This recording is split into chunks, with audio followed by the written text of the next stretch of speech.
Hi guys, magandang hapon. Maghiwa po tayo ng pinya.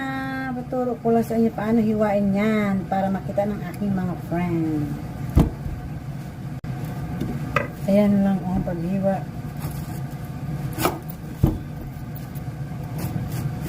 Yan. Ayan lang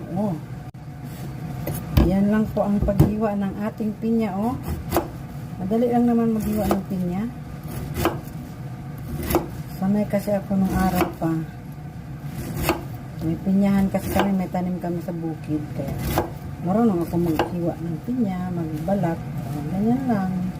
Yung mga mata ng pinya, alisin mo lang yan.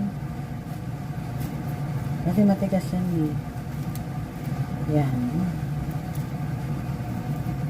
Diba? Ang bilis magbalat Madali lang. Kasi friend ko, hindi marunong magbalat, turo ko sa kanya.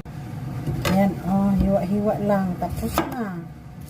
Diba? Napaka-dali lang itong balatan ng pinya, Pwede na kainin.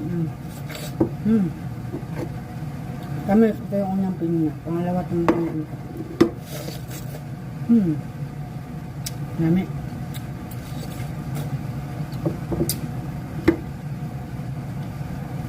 Sarap ng pinya.